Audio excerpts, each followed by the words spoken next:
है ना। किताब ले लीजिएगा उसमें। ओम नमः सिद्धे।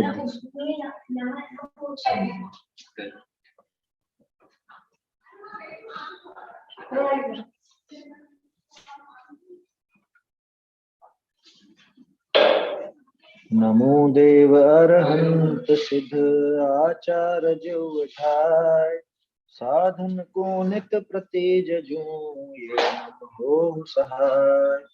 जिन वाणी माता नमो मन धर हर्ष अपार ता प्रसाद शिव सुख लहो पाऊं निज पद सार।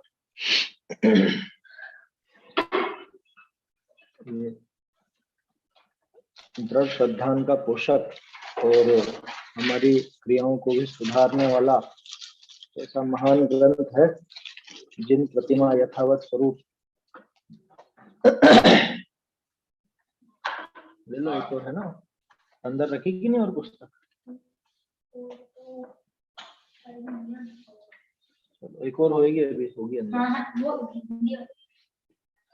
देखो ये बात चल रही थी कि जीवों को पक्षपात ऐसा पड़ा रहता है कि मानो अब सही बात पता चल जाए, शास्त्रों के अनुसार बिल्कुल सही सही मालूम चल जाए, उसके बावजूद ऐसा पक्ष पड़ा रहता है कि उसको स्वीकार नहीं करता। जो कुछ गलत काम किया हो स्वयं ने अथवा पहले गलती की हो या कुछ कह दिया हो या अपने मित्र ने साथी ने कुछ ऐसा काम किया हो तो उसको गलत स्वीकार नहीं करता। अंदर से लगे भले ऐसा, अंदर से ऐसा पढ़ने में आ गया हो या सीख गया हो कि अरे ये चीज अच्छी नहीं है, लेकिन फिर भी उसका पक्ष लेता रहता। तो कैसा लिखा था कि भाई वो नरक निगोद के दुख को तो कबूल करता है ना, नरक निगोद जाना मंजूर है, लेकिन अपना मान घटता है इसलिए वो पक्ष मिटाना मंजूर, वो पक्षपात नहीं छोड़ता है। हठाग्रह पकड़कर ऐसे पक्ष के वास्ते हठ नहीं छोड़े, ऐसी बात आई थी। और कितना लिखा था जबकि कि दिन रात शास्त्र पढ़ता है, दिन रात शास्त्र बांचता है, सुनता है सुनाता है ना। शुद्ध सहेली माने शुद्ध हमनाय के जो साधर्मी जन है उनकी भी, उनके बीच में भी साधर्मी कहलाता है, धार्मिक कहलाता है, और दूसरे व्यक्ति भी इसको धर्मात्मा कहते हैं, लेकिन उसके बावजूद ये अपने वो पक्ष को नहीं छोड़ता। जिस बात का कोई पक्ष पड़ा हुआ हो ना, तो हमारे बाप दादा तो ऐसे करता है तो हम तो ऐसे ही करेंगे, या हमारे मित्र तो इस तरह के हैं वो तो करते हैं, हम उनके खिलाफ नहीं बोले, या हमने पहले कोई ऐसी बात कह दी थी या ऐसा काम कर लिया तो वो ठीक है, कोई दिक्कत नहीं उसको। तो पता है पक्ष यही तो बताते हैं, ये अत्यधिक तीव्र कषाय है, अत्यंत तीव्र कषाय। अत्यंत तीव्र कषाय माने वो अनंतानुबंधी की कषाय पड़ी है, उसी के वश ऐसा काम हो सकता है। वो पक्षपात तभी जाकर के मतलब समझो बना रहता है जब उसके अनंतानुबंधी की कषाय पड़ी। कोई लोभ हो बहुत ज्यादा, कोई मान हो, या कोई समझ लो समाज की कोई ऐसी दबेल पड़ी हुई हो उसके माथे पर, तब जाकर के ये सब पक्ष संभव होते हैं, नहीं तो कोई पक्ष नहीं रहता। इसलिए आचार्य देव कहते हैं कि भैया लज्जा गारव और भय ये सबसे पहले छोड़ना है। देखो ये अपन पेज नंबर 8 तक अपन ने देखा था कि शास्त्र के रहस्य को, गजब की बात है, सिर्फ पढ़ता नहीं और रहस्य को भी जानता है शास्त्र। हेतु दृष्टांत नया की अपेक्षा करी जाने हैं, और शुद्ध सहेली में बड़े साधर्मी धर्मात्मा कहा गए हैं, और जगत में सर्वजन धर्मी कह रहे हैं, जगत में दूसरे लोग भी इसको धर्मात्मा कहते हैं। ऐसे पुरुष भी आपकी हट ग्रह पकड़ जरा सी पक्ष के वास्ते हट नहीं छोड़े, जरा से उस पक्ष के पीछे। और किस बात का पक्ष? सिर्फ वो रिश्तेदारी का अथवा अपने खुद के मान कषाय का, या उसका सिर्फ ऐसा पक्ष छोड़ता नहीं। भावार्थ आगे बता रहे हैं, यहां से पढ़ना है अपने को।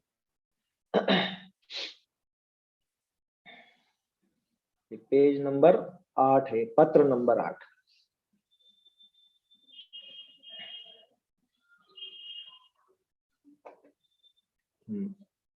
ये भावार्थ बीचों बीच लिखा है ना। भावार्थ बाहिज क्रिया तो सहली की परवर्त देखे जिस मुझे भी करे, मिल गया। परंतु भीतर सु सरदान निर्मल नहीं करे, सो कहा कहिए बड़ी जबर भूल की बात है। कारण फल तो लागे है, सो अंतस का प्रणामा के अनुसार लागे है। सो देखो ऐसो उत्तम कुल मानस भव ने पाए करी, तथा इंद्रिया की पूर्णता, तथा जिनवाणी को समागम, तथा साधर्मिन की एकता, तथा आपकी बुद्धि बल इत्यादि जो सामग्री अनंतानंत भवनी में मिलबो दुर्लभ, तिनको हु पाए करी। हे भाई अब हूँ मिथ्यात्व का भेद नहीं समझा, और मिथ्यात्व का त्याग न करी, शुद्ध निर्मल श्रद्धान आपका नहीं किया। सो हे बुद्धिजन हो, अपने अपने घट में विचार कर देखो, सो फिर कौन सा भव में सांचो श्रद्धान करोगा। भावार्थ फिर ये समागम मिलना अनंत अनंत भवनी में दुर्लभ है। दृष्टांत आगे लेंगे बाद में, अभी यहां तक पढ़ते हैं। इतना यहाँ पे चेताया है उन्होंने, समझाया है अपने, क्या कह रहे हैं। भावार्थ उसका ये जो कल अपन ने देखा था, ऐसा पुरुष भी, कैसा पुरुष कि जो शुद्ध सहेली में है। सहेली का अर्थ वो समागम संयोग जो भी मंडली है, समाज है, समूह है शुद्ध धामनाय के लोगों का, तो ऐसा पुरुष भी अपना हठाग्रह नहीं छोड़ता। कैसे नहीं छोड़ता, उसका भाव बता। बाहिज क्रिया तो सहेली की प्रवृत्ति देखे जिस मुजब ही करे। क्या मतलब कि बाहरी प्रवृत्ति तो जैसी वो सहेली की प्रवृत्ति चलती हो उसे अनुसार ही करता है। कैसा कि हम 13पंथी हैं तो हम तो इस ढंग से करेंगे, हम 20पंथी हैं तो हम तो इस ढंग से करेंगे, या हमारी गोठ में तो 13पंथ है लेकिन दिया जलता है तो हम तो जलाएंगे, 13पंथी कहलाता है। और पद्मावती की प्रतिमा हमारे बाप दादा रख गए तो उस सहेली के मुजब, मुजब माने अनुसार, है ना। बाहर की क्रिया तो सहेली की प्रवृत्ति देखे जिस मुजब ही करे, उस अनुसार ही करता है ना। शुद्ध धामनाय का व्यक्ति है, शुद्ध धामनाय वाले की बात, अन्य की बात नहीं है। शुद्ध सहेली का व्यक्ति वो बाहर की क्रिया तो अपनी प्रवृत्ति जैसी उस सहेली की चल रही है वैसी करता है, परंतु भीतर सु सरदान निर्मल नहीं करे, भीतर से उसको श्रद्धान निर्मल नहीं। एक छोटा सा उदाहरण देता हूँ, जैसे अभी अपना मंदिर है ना, शुद्ध धामनाय का कहलाता है, 13पंथी कहलाता है। यहाँ पे कोई भी फूल केसर नहीं लगती, ना कोई लगाता है। जो भी प्रक्षाल करते हैं, अभिषेक करते हैं, वो लोग भी कोई नहीं लगाते। लेकिन वही लोग दूसरी जगह जाते हैं तो फूल केसर वाली प्रतिमा के भी दर्शन करते हैं, है ना। पक्ष कहाँ छूटा है। तो बोलो ऊपर से तो क्रिया हो रही है बिल्कुल शैली के अनुसार कि नहीं हमारे 13पंथ धामनाय का मंदिर है, इसमें नहीं लगेगी। अरे इसमें नहीं लगेगी उस बात के लिए तो तू अड़ रहा है, और तू दूसरी जगह जाकर के वहां पे वो काम कर लेता। यह है भीतर से श्रद्धा निर्मल नहीं। उससे पूछो कि यहाँ क्यों नहीं लगाते हो भैया तुम, कि यहाँ नहीं लगाते, हम 13पंथ धामना है क्या, हमारी गोठ में नहीं लगता है, हमारी गोठ के मंदिर में नहीं लगता। कि नहीं लगता तो तू जहां लगता है वहां कैसे चला जाता है। तुम्हारे यहाँ पे ये काम नहीं होता तो दूसरी जगह जहां ऐसा कुछ काम होता है, ये फूल केसर का तो एक उदाहरण लिया है, ऐसे और भी चीजें ले लेना, क्योंकि अलग अलग के अलग अलग नियम होते हैं ना। हमारी गोठ में तो ऐसा नियम चलता, हमारी गोठ में ऐसा नियम नहीं चलता। जाते हैं कि पेड़ बना रहे इसलिए जो यही तो कह रहा पक्ष, वो पक्ष कहाँ छूटा, अंदर से श्रद्धान कहाँ निर्मल हुआ। आया समझ में। पूरा ऊपर ऊपर से तो वो हमनाई के अनुसार चला, लेकिन अंदर से श्रद्धान जरा भी निर्मल नहीं हुआ। और बताऊं, जैसा अपनी इधर की गोठ में तो वो मृत्यु भोज नहीं होगा, मृत्यु का भोजन नहीं करा जाएगा, वो सारी बात ठीक है।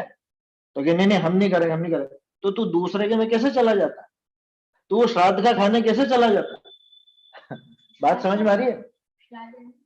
श्राद्ध अन्य मती होते हैं, अन्य मतियों के यहाँ पे चले जाते हैं बहुत से लोग। यहाँ तो कहेंगे कि नहीं हमारी गोठ में नहीं होता। अरे नहीं होता, वो तो गोठ के अनुसार तू प्रवर्तता है, उस आमनाई के अनुसार तू प्रवर्तता है, लेकिन तेरे अंदर से तो वो श्रद्धा निर्मल हुआ ही नहीं, अंदर से तो वो लिप्सा पड़ी हुई है। आया समझ में। क्यों, क्योंकि वो दिख जाती है उसकी प्रवृत्ति दूसरी जगह ऐसी। समझ में आ रही है बात। तो बाहर की क्रिया तो शैली की प्रवृत्ति जिस देखे जिस मुझे भी करे, बाहर की क्रिया तो उसी अनुसार करता है, परंतु भीतर सु सरदान निर्मल नहीं करे। अंदर से श्रद्धान उसका निर्मल नहीं हुआ। बिल्कुल सही है, दूसरे को दुख नहीं देगा। हाँ, लेकिन क्या है, ये मेरा काम करेंगे चंदा प्रभु। हाँ, अंदर से वो विपरीत था, वो भी बात इसमें शामिल है। पक्का आवर्त शुरू हुआ अभी पहले का। हाँ, क्या वहाँ पर शुरू हुआ है? वो पढ़ता है, पढ़ाता है और सारी बातें जानता है। क्या तो धर्म का भेद नहीं जानता। हाँ, ये यह बात खत्म होगी। वो वहाँ पे शुरू हुई थी वो। नीचे भी आ रही है ना, मिथ्यात्व और धर्म का भेद नहीं जानता, ऐसे नीचे आ रही है। ये पूरी डिटेल उसकी सही। ये करेंगे काम। हाँ, क्या इनसे मिट जाएगा तो कोरोना हो या कुछ भी हो, इनके चीजों से हाँ, इनके गंदोदक से। हाँ, क्या मैं उस प्रतिमा के दर्शन ही नहीं कर रहा हूँ, किसके जो कि लग रही हो कहीं फूल के सर वगैरह लग। अभी आचार्यों ने नहीं करी हो ना, जो मतलब जिसका वो प्रतिष्ठा उनके नहीं देता हूँ। हाँ, और उनका वो गंदोदक से करना। तो जोशी ने भगवान मेरा कल्याण करेंगे, वहाँ लग भी जाता है, कई बार काम भी करते हैं। वहाँ आमनाय से नहीं लगा, वहाँ लोभ से लगा।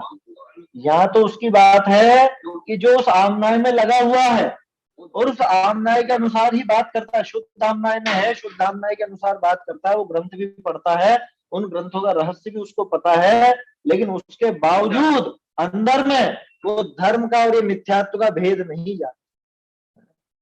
अभी जो अपन ने बात की थी वो तो ऐसे व्यक्ति की थी जो सब जगह चला जाता है। अब उससे आगे बढ़ के है बात कि ये सब जगह नहीं जा रहा है ना, ये शुद्ध आमनाय में ही जा रहा है और शुद्ध उसका आचरण वैसा ही दिख रहा है जैसा बाहर में वो आमनाय का प्रवृत्ति चलती है। लेकिन हाँ, सच्चे देव के पास जाता है, लेकिन सच्चे देव के पास जाकर के भी उसकी वो मान्यता वही पड़ी। क्या समझ में आ रही है बात? वो दूसरे देवी देवता से जैसा अपना काम होना मानता है, वैसा ही यहाँ इनके पास आके अपना काम होना मानता। पहले दूसरे देवी देवता करा देंगे ऐसा सोचता था, अब सच्चे देव के यहाँ पर आकर के ये करा देंगे, ये चंदा प्रभु जी करा देंगे, शांतिनाथ जी करा देंगे, ये महावीर भगवान करा देंगे। कुल अपेक्षा वाले में भी आ जाते।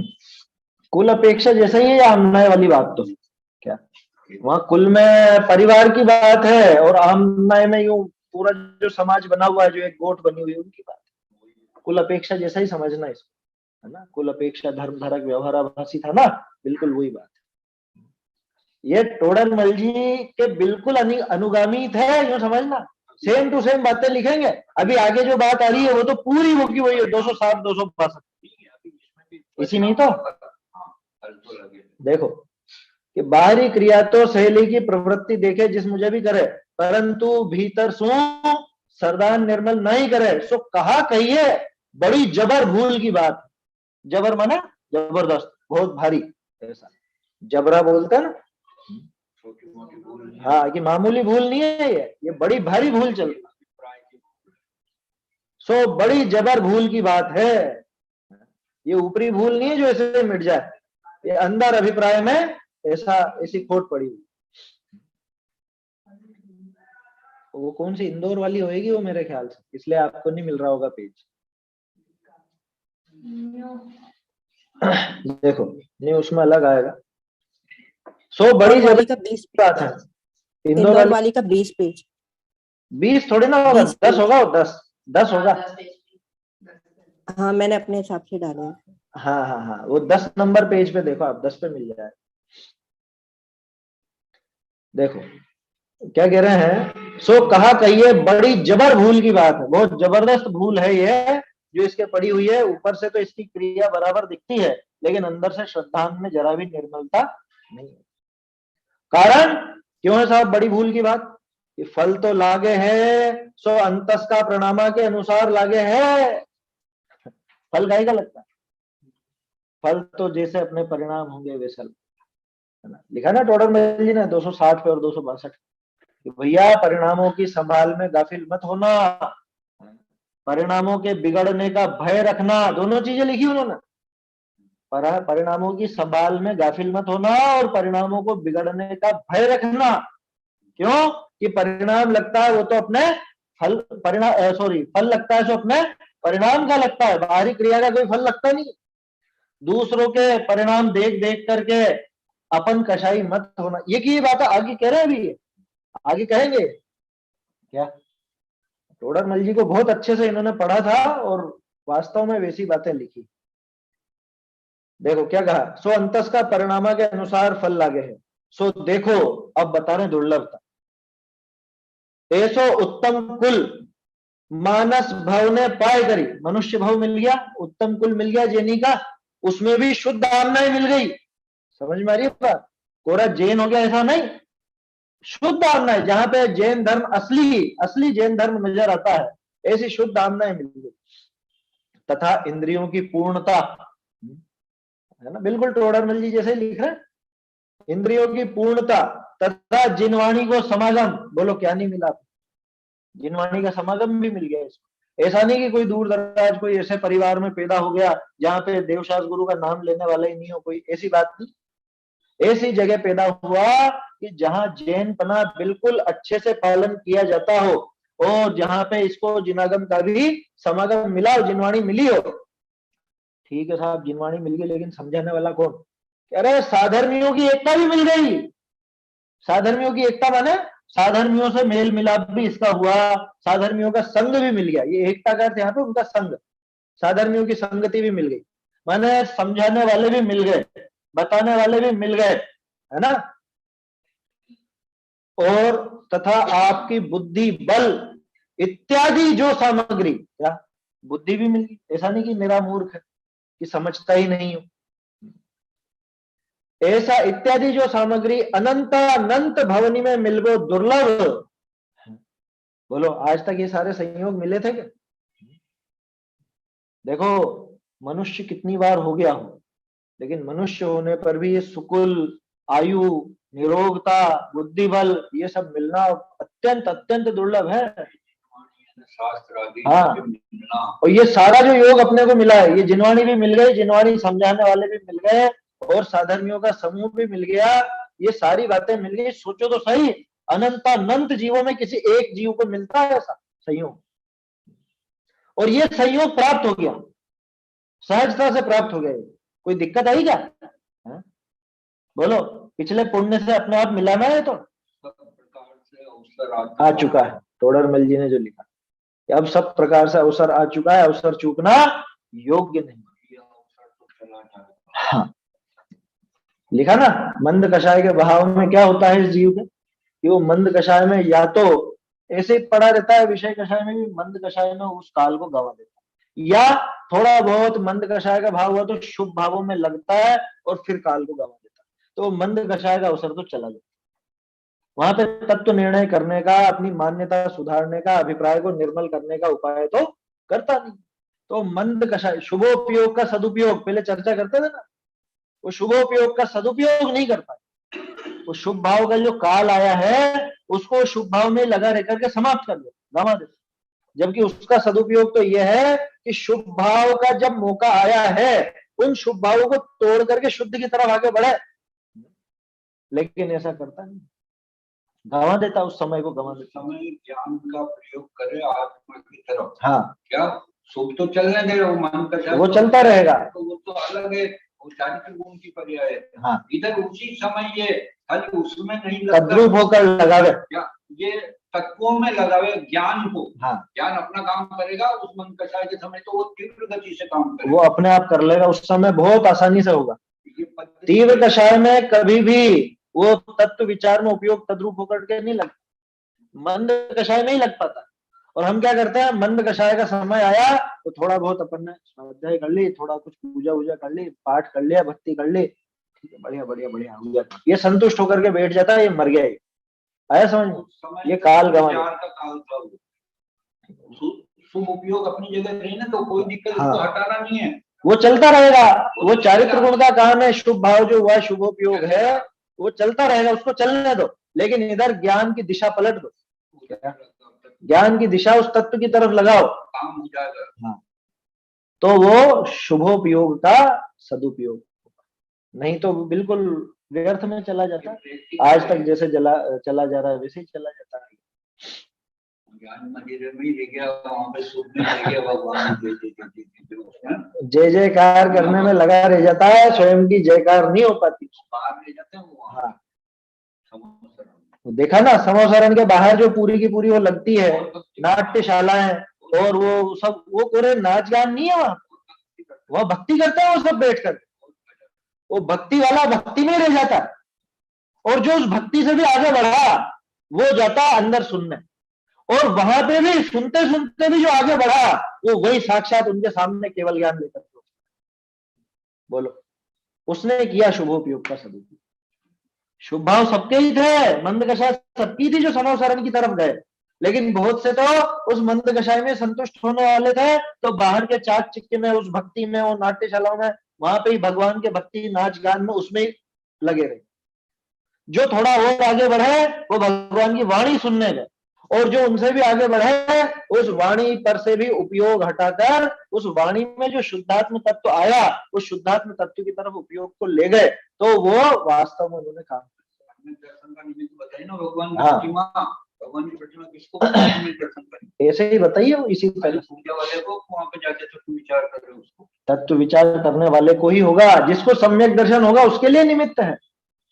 देखना थोड़ी ना काम कर जाता है, देख करके उसने कुछ कुछ किया होगा ना, अंदर कुछ विचार चला होगा, उपयोग को तद्रूप होकर वहां लगाया होगा, तभी तो होगा वो। समझ में आ रही है बात? प्रैक्टिकल की बात है। हाँ, देखो क्या कहा कि अब ऐसा ये अवसर तो सभी तरह से आ गया ना, बोलो क्या कमी है अपने को, क्या कमी है, और आगे और समझाएंगे। तो अभी देखो इसका पढ़ने में बहुत आपको क्लियर हो जाएगा, कोई ये तो विशेष अपन सिर्फ ऐसे चर्चा कर रहे हैं, वास्तव में तो पूरा इन्होंने बहुत सरल लिखा। इत्यादि सामग्री अनंतानंत भवनी में मिलबो दुर्लभ, इत्यादि सामग्री अनंतानंत भवों में मिलना दुर्लभ थी, आज तक नहीं मिली थी, और अभी भी अनंत जीवों को नहीं मिली। आया समझ? अरे जैन कुल में पैदा भी हो गया तो भी कहां उसको मिली है बताओ? जिनवाणी सुनने को नहीं मिले, जिनवाणी का विरोध करना सिखाया बाप दादा, तो बच्चा बचपन से ये समझता है अरे ये बेकार चीज है, ये पढ़ना ही नहीं, ये हटा दो यहां से। बोलो, जैन कुल में पैदा हुआ और ये जैन कुल का भाव इसका निकलता जा रहा है, यूं ही निकलता जा रहा है, बिल्कुल विचार नहीं चलता। तो जो सामग्री अनंत अनंत भवनी में मिलबो दुर्लभ, इनको ही पाए करी, उनको भी पा करके अब अपन उस स्टेज पे है जहां अब और कुछ नहीं चाहिए, अपने कल्याण के लिए जो जो सामग्रियां लगती थी वो सारी सामग्रियां मिल चुकी हैं, ये पक्का मानना आप, है ना? कोई कमी नहीं है, बिल्कुल भी कमी नहीं है। बुद्धि आप में इतनी है कि ये काम किया जा सकता है, शारीरिक स्वास्थ्य भी ठीक ठाक है ना? कोई विशेष ऐसी प्रतिकूलता तो नहीं है जो ये काम में बाधा आवे, सम्यक तुम्हें बाधा है। बुद्धि मिल गई, स्वास्थ्य मिल गया, आयु बराबर मिल गई है, साधन भी मिल गए, जिनवाणी मिल गई, जिनवाणी को समझाने वाले मिल गए, खाने पीने की भी कोई ऐसी प्रतिकूलता नहीं, आर्थिक परिस्थिति खराब नहीं है कि भाई सुबह से वहां आपको जाना पड़ रहा हो मेहनत करने, तब जाके शाम को भोजन मिलेगा, ऐसा तो नहीं। जानवरों को देखो, वहां धूप हो, मतलब गर्मी हो कि सर्दी हो कि बारिश हो, सिर पे छत भी नहीं, हमें क्या कमी है? हर तरह से अपने को ये सब चीजें मिल चुकी, इसलिए बिल्कुल आशा मत रखना, इससे ऊपर कोई संयोग मिलने वाला नहीं। आप सोचो चौथा काल तो नहीं मिला था, अरे चौथे काल में भी सब पैदा होकर के आए, और चौथे काल से क्या कमी है यहाँ पे ये बताओ? चौथे काल में कौन सा हमेशा तीर्थंकर सामने रहते हैं? सबके थोड़े ना तीर्थंकर सामने रहते, तो जहां जहां उनका योग मिल जाए और जब मिल जाए तब है। 24 तो कुल तीर्थंकर, एक कोड़ा कोड़ी सागर, चौथा काल, सबकी आयु मिला लो तो एक सागर की नहीं होगी सारी तीर्थंकर, और वो एक कोड़ा कोड़ी सागर। सोचो हमेशा तीर्थंकर नहीं उपलब्ध होते थे और हर जगह नहीं होते थे, तो चौथे काल से इस पांचवें काल में कोई विशेष ऐसा फर्क नहीं पड़ गया। जो काम चौथे काल में जिन निमित्तों से होता था वो सारे निमित्त यहाँ उपलब्ध हैं, सारे निमित्त वहां पे भी होकर आया है। आया समझ में? इसलिए अब प्रतीक्षा करने की जरूरत नहीं है, अब बहानेबाजी करने की जरूरत नहीं है कि साहब ये कमी है, अभी ये कमी है, कोई कमी नहीं। कोशिश अब खुद को करनी है, इसके आगे खुद का ही काम है सारा का। इनको हु पाए करी, ऐसे दुर्लभ इनको हु पाए करी, हे भाई अब हु मिथ्यात्व का भेद नहीं समझा और मिथ्यात्व का त्याग न करी, शुद्ध निर्मल श्रद्धान आपका नहीं किया, सो हे सुबुद्धि जन हो, अपने अपने घट में विचार कर देखो, सो फिर कौन सा भव में सांचो श्रद्धान करोगा? इस भाव में अगर तूने अपने श्रद्धान को निर्मल नहीं बनाया, इस भाव में अगर ये मान्यता की भूल, अभिप्राय की भूल नहीं निकाली, शुद्धात्म तत्व का स्वीकार नहीं किया, तो फिर और कौन से भाव में कर, और कहाँ मिलनी है ऐसी समझ लो ऐसा सब सही है ना। भजन है ना, वो पहले भी अपन ने दोहराया, यदि अवसर चूका तो भव भव पछताएगा, फिर काल अनंत रे दुख का घन छाएगा। अनगिनती कल्पों में, अनगिनती जल्पों में, जिया कब तक उलझेगा संसार विजल्पों में। नरभव पाया भी तो, और नरभव पाया भी तो जिन श्रुत नहीं पाएगा, यह नरभव मिलन कठिन किस गति में जाएगा। अनगिनती कल्पों में, अनगिनती जल्पों में, वो बीच की पंक्तियां में आगे पीछे हो। तो इसलिए अवसर आ चुका है, सब तरह से अवसर आ चुका है, अब और कुछ नहीं चाहिए, है ना। हर तरह से यह अवसर प्राप्त हो चुका है, इसलिए अपना काम कर लेना। और काम कुछ ज्यादा नहीं, अभी बता रहे आगे क्या कि तेरे को कोई जोर आने वाला नहीं इस काम, पूरी मान्यता सुधारनी। वो एक छंद था ना, न क्लेशो न च धन व्यय है न च देशांतर गमने, तोडरमल जी ने कोट किया था, कौन से ग्रंथ का था वो कौन सा मूल ग्रंथ तो उसका ध्यान नहीं, लेकिन बहुत बढ़िया छंद था। क्या ये जो तत्व विचार है, तत्व निर्णय है, इसके लिए आपको कोई दूसरे देश में जाना पड़े कि अरे नहीं वहां जाओ, वहां जाकर के होगा, ऐसा तो कोई नियम नहीं। और अब तो बहुत सुविधा है, घर बैठे सारे के सारे अपने मोबाइल पे उपलब्ध है, जो ग्रंथ चाहिए वो उपलब्ध है, उस ग्रंथ की जो व्याख्या चाहिए, जिस व्यक्ति की व्याख्या चाहिए, सब उपलब्ध है, सारी के सारी। सोचो, तो कहीं जाने की जरूरत नहीं, कोई क्लेश नहीं, कोई धन व्यय नहीं है। ये सारी चीज अभी आएगी आगे, आगे पूरा खुलासा कर रहे हैं, पहले तो यहीं तक देखे अपन। सो हे सुबुद्धि जन हो, अपने अपने घट में विचार कर देखो, सो फिर कौन सा भाव में साचो श्रद्धान करूंगा कि तुम यहाँ पे जब तुमको पूरा मौका मिला, यहाँ पे अपने श्रद्धान को सच्चा नहीं कर रहे, श्रद्धान को निर्मल नहीं बना रहे, तो आगे कौन से भाव में ये श्रद्धान करें। वहां तिरंज में तो पेट भरने से फुर्सत नहीं मिलेगी, आया समझ में। वहां पे सुबह से विचार देखा नहीं, गायों को कुत्तों को न पीने को पानी मिलता है, न खाने को कुछ मिलता है, तो कोई दयालु व्यक्ति हो तो थोड़ा बहुत कुछ डाल दे तो डाल दे, नहीं तो डंडा मार के भगाते बिना काम। बहुत से तो होता है ना कि कुछ नहीं, घर से निकलेंगे और ले लठ ले डंडा लेकर सीधे ही धनाधन बाहर भगाएंगे। कह रहे भाई तेरे घर में वो घुस नहीं रहा, तुझे कोई परेशान नहीं कर रहा, न तेरे घर के आगे वो गोबर वगैरह कर रहा, फिर क्यों परेशान होता, क्यों बिना बात उसको दुखी कर। बहुत से होता है चलते फिरते वो बेचारा कुत्ता खड़ा है, लात दी उसके भागे। बहुत से बच्चों को शौक होता है इस तरह, क्या बिगाड़ा उसने। सोचो कितने दुख है। अब उस जीव की वो दशा देखो, वो दिन भर मार खाता है, दिन भर रोटी के लिए घूमता है, उस समय कहाँ मौका मिलेगा जो ये तत्व निर्णय कर पाएगा। हमारा जरा सा सिर दुखता है तो हमको तत्व की बात नहीं सुनाती, है ना। अब जब ऐसी मारकूट होगी और ऐसी दुर्गति होगी, तब कैसे तत्व विचार कर लेगा, सोचो। मन ही नहीं मिलेगा चार इंद्रिय तत्व। ये तो अपन संगी पंचेंद्रिय की बात कर रहे हैं, असंगी तत्व वो मन ही नहीं है। ये सारे समागम मिल जाए तो कुछ भी नहीं होगा, तो भी कुछ मन ही नहीं है, विचार क्या।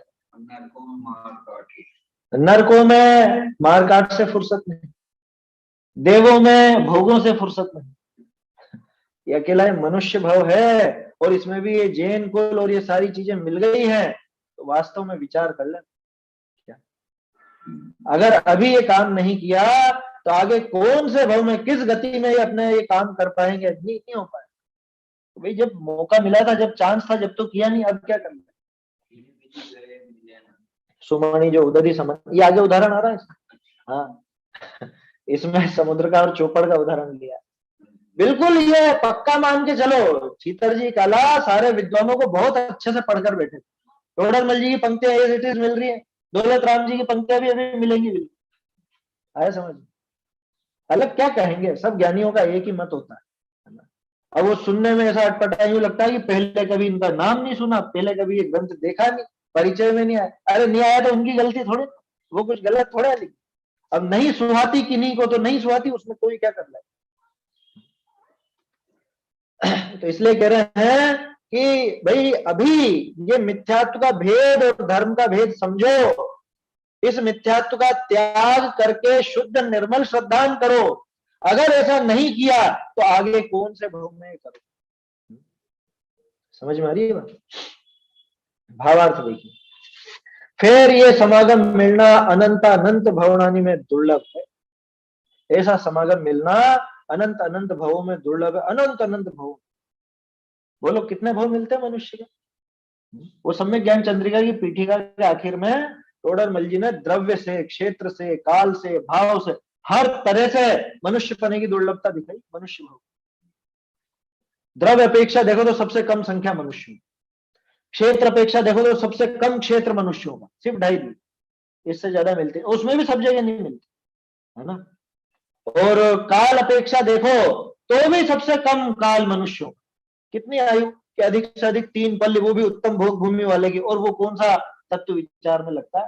तत्व विचार करके मोक्ष जा सके ऐसे जीव की तो अधिक से अधिक 1 कोड़ा कोड़ी सागर। कितनी होती है? क्यों बहुत होती है, सब बहुत नहीं होती, बहुत नहीं होती। देवों की आयु देखो, नारकियों की आयु देखो, तिर्यंचों के भाव देखो, तिर्यंचों की मतलब टोटल आयु देखो तो बहुत ज्यादा। 1 कोड़ा कोड़ी सागर नहीं, गलत बोल गया, 1 कोटि पूर्व, 1 कोटि पूर्व सागर नहीं होती, है ना। 1 कोटि पूर्व, वो गलती से बोल रहा मैं। 1 करोड़ पूर्व कोई ज्यादा नहीं होता। आया समझ में? तो क्षेत्र से, काल से और भाव से, ऐसे भाव होना दुर्लभ कि जिनसे मनुष्यपना मिल सके। और मनुष्यपना मिल जाए तो मनुष्यपने को सफल बनाने वाले भाव होना दुर्लभ, वो मंद कषाय दुर्लभ। तो हर तरह से दुर्लभ मानना, ये अपने को मिल गया ना तो वो क्या, वो मिली हुई चीज की कदर नहीं होती ना, वैसी स्थिति है।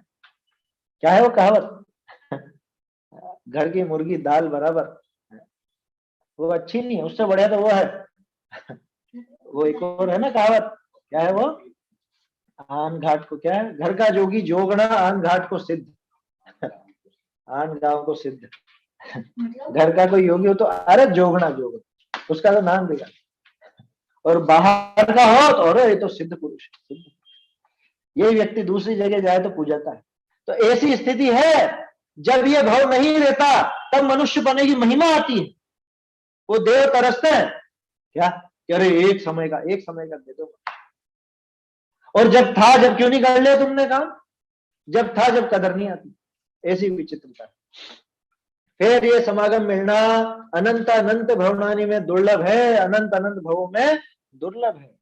और ये दुर्लभ वस्तु, ये दुर्लभ समागम हमको प्राप्त हो गया है, इसलिए ये काम कर लेना चाहिए। चलिए आगे दृष्टांत पढ़ते हैं। समय की कीमत इतनी है, चक्रवर्ती अपनी सारी रिद्धि दे दे तो नहीं मिले।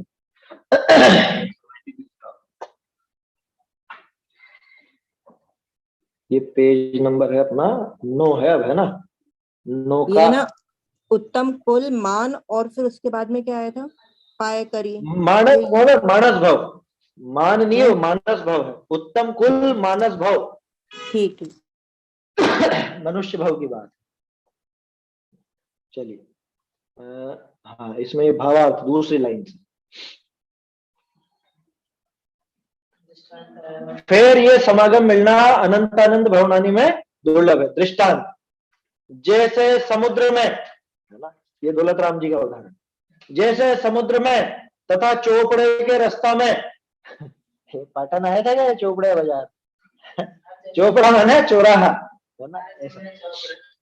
जैसे समुद्र में तथा चोपड़े के रास्ता में रत्न गिर पड़ा हो, सो फिर धनी को पाए वो कठिन है, तैसे ही हे भोजिन हो, बहुत कहां ताई कहिए, कोड़ बातन की एक बात है, सो त्याग आखड़ी तो तुम्हारी कषाय मंद होए, तथा चारित्र मोह कर्म की उपसमता होए, तथा शरीर का सामर्थ्य होए तथा देश काल की योग्यता होए, जिस मजहब धारण करो, परंतु श्रद्धान को तो ढीला मत राखो।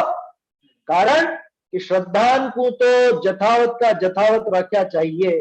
भावार्थ, हे भविजन हो, श्रद्धान सत्यार्थ राखने में तो तुम्हारा कछु द्रव्य लागे नहीं, तथा तुम्हारे शरीर को कछु जोर आवे नहीं, तथा कछु कष्ट सहना पड़े नहीं। एक आपकी तुच्छ मन प्रणत को फेरना पड़े है। सो मन की प्रणत के फेरने में कछु किंचित मात्र भी शरीर को तकलीफ है नहीं। सो ऐसे जान करी जे ज्ञानवान भव जीव है, सो तो आपके श्रद्धान को सदैव निर्मल रखे है। परंतु कई मिथ्या दृष्टि, ये आगे देखेंगे, ये अभी यहाँ क्या करना उसकी बात है। इस पेज को देखते हैं क्या कहा भैया, ये काम कर लेना, ऐसे समागम मिलने वाले नहीं है, अनंतानंत भावों में ऐसे समागम दूंगा। ऐसा उदाहरण दिया, यह विधि गए न मिले सुमणि जो उदधि समानी, ये दौलत राम जी का था।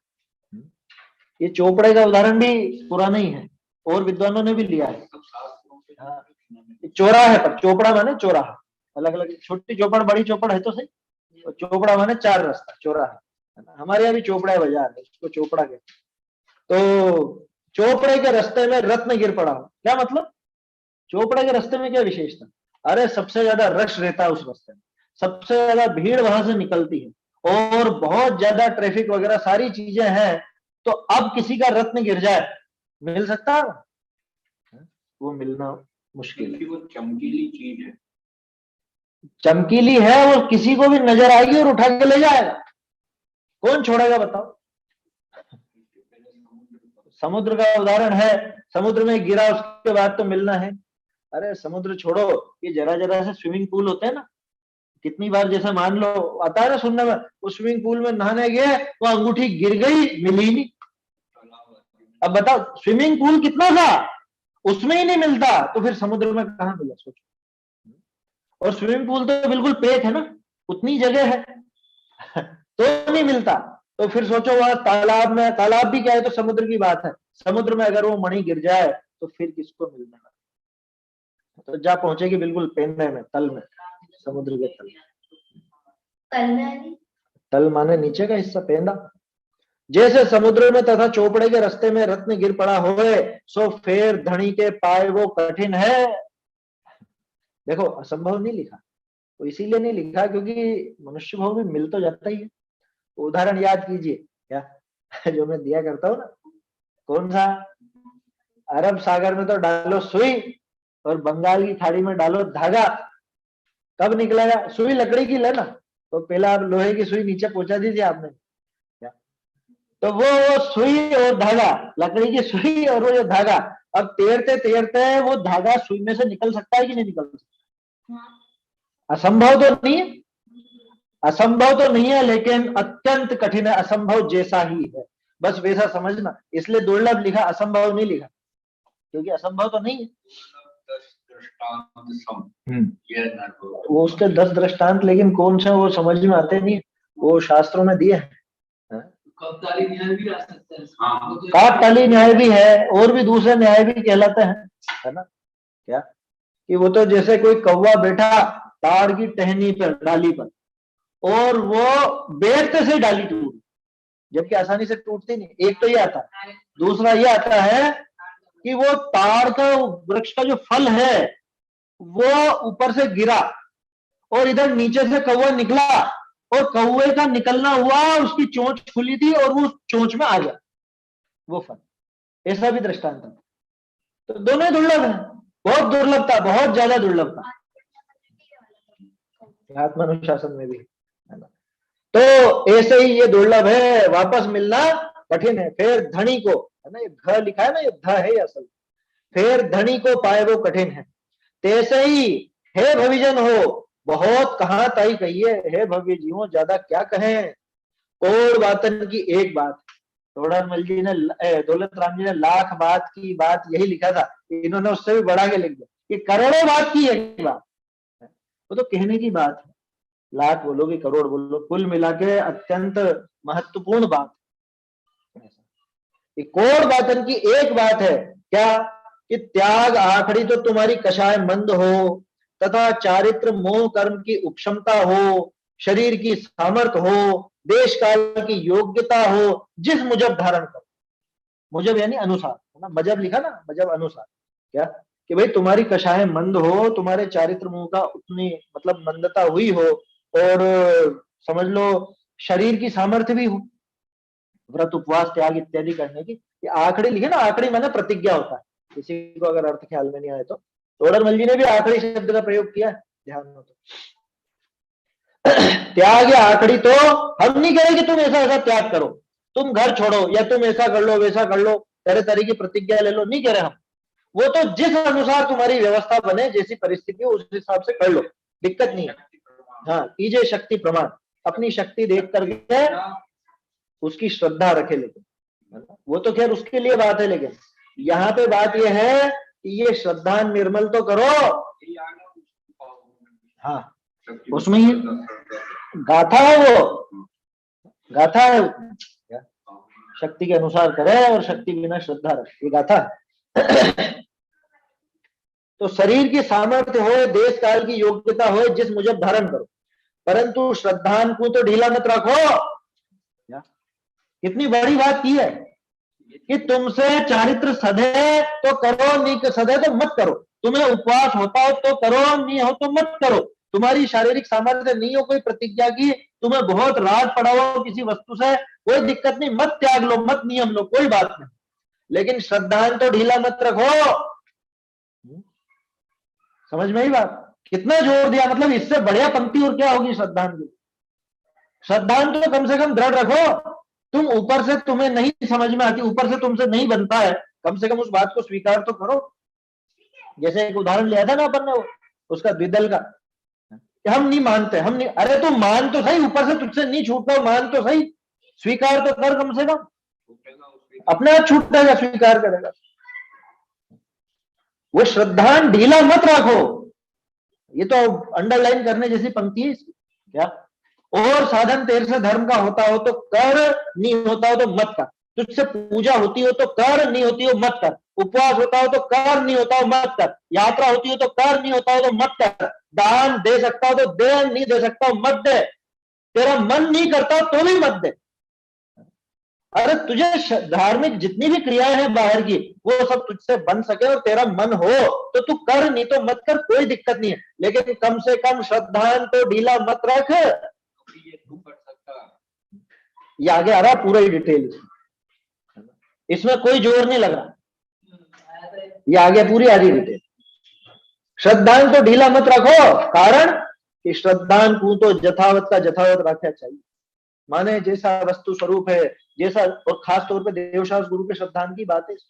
देवशास्त्र गुरु का जैसा स्वरूप है, कम से कम श्रद्धान तो वैसा है। भविजन हो, श्रद्धान सत्यार्थ राखने में तो तुम्हारा कछु द्रव्य लगे नहीं, कोई रुपए पैसे लग रहे हैं क्या है? सच्चे देवशास्त्र गुरु का स्वरूप समझने में, उसको वैसा स्वीकार करने में कोई रुपए पैसे लग रहे हैं क्या? या वैसा नहीं मतलब अन्य जो खोटा मान रहे हो वैसा नहीं मानोगे तो क्या कोई दंड लगा हुआ है कि नहीं, तुमको मानना ही पड़ा? कोई दंड है क्या? कितना टैक्स भरना पड़ेगा अगर ये दूसरों को नहीं मानोगे तो? ऐसा तो कुछ भी नहीं। न तो सच्चों को मानने में तुम्हारा रुपया लग रहा है, न वो झूठे को नहीं मानने में तुम्हारा रुपया खर्च हो रहा है ना।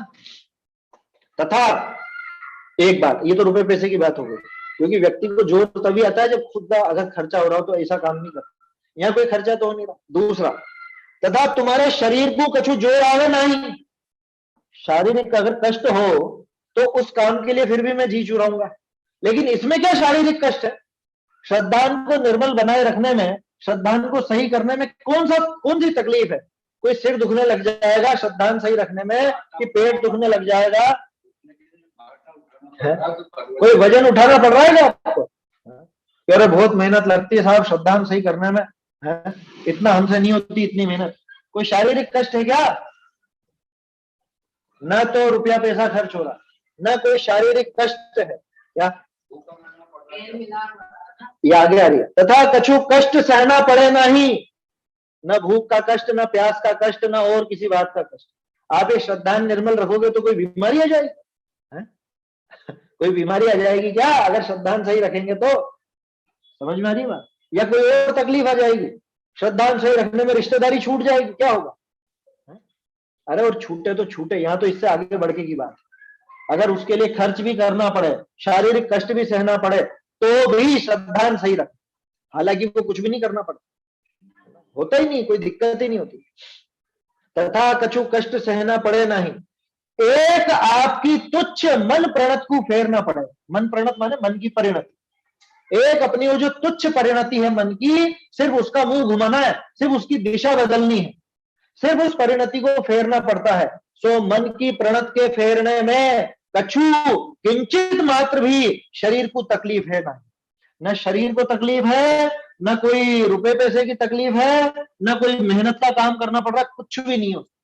सिर्फ एक मन की बात फेर, मन की जो खोटी प्रवृत्ति चल रही है उसको पलट, मन की परिणति को दिशा दिखानी।